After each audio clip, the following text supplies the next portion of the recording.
యాత్ర కాపాడుతాను నీ తరమున చిరంజీవి నువ్వు అహంకరించుతూ ఏమో కానీ ఈ రామబాణ ప్రచండ ప్రతాపానికి ఈ త్రిభువనాలను ఎవరైనా నిలువగలరా లేక నిలిచి జీవించగలరా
ఈ శ్రీరామునికే అత్యంతమైనదంటివా?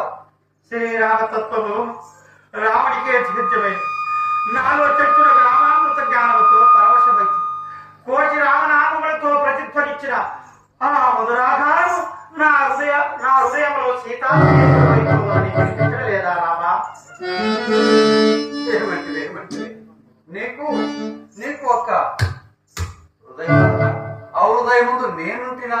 నిజమే ప్రభు, నాకు ఒక్క హృదయం లేదు. అది ఏనాడో రామాంకితమైంది. ఏమి తెలియములు చెప్పునదల్లా శ్రీ సూత్రులు చేయనదల్లా ఈ స్వామి ద్రోహాలు. ఈ మహాత్ముడు ఎన్నడూ ద్రోహి కాదు. ఆంజనేయ ఏ సృష్టి ప్రసంగములు మారి యావతని మా ధిరుము గావించను. ప్రభు ఈ పరిచయమో లేక పరిహాసమో తెలియజేస్తున్నారు. శరణాగత రక్షణము సత్యవాక్య పాలన కన్నా నిజ జీవితంలో నిరూపించిన మహానుభావులవే.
సత్యవాక్య పరిపాలన అవస్థలు నీవే కావు. రఘువంశ చక్రవర్తినైన నేను ప్రతిజ్ఞ భంగం మార్చను. స్థిరకాల ప్రవర్తితమైన శ్రీరామాంజనేయుల మైత్రియు శ్రీరామాంజనేయులు యుద్ధముగా మార్చను. నీవు నా శపథము నెరవేర్చుడికై సహకరించినచో నిన్ను ఈ చతుర్దశ భూములకెల్లా అధిపతి గావించదును. ఏమనిదవు ప్రభు? ఈ మహోన్నత బలివీరులను ఆత్మకేతో బిల్లురుగా నాకు ప్రస్తుతం ఒక్క శరణార్థిని అందుడా రామభక్తిని రక్షించినట్టు తానే కట్టగట్టినాపై సిద్ధులైతే అట్లా ఈ చతుర్దశ భువనాధిపత్యం అనంత కోటి ప్రజా సంరక్షణ ఉద్యోగం నా తరమయ్యా నాకు అది ఇవ్వగాక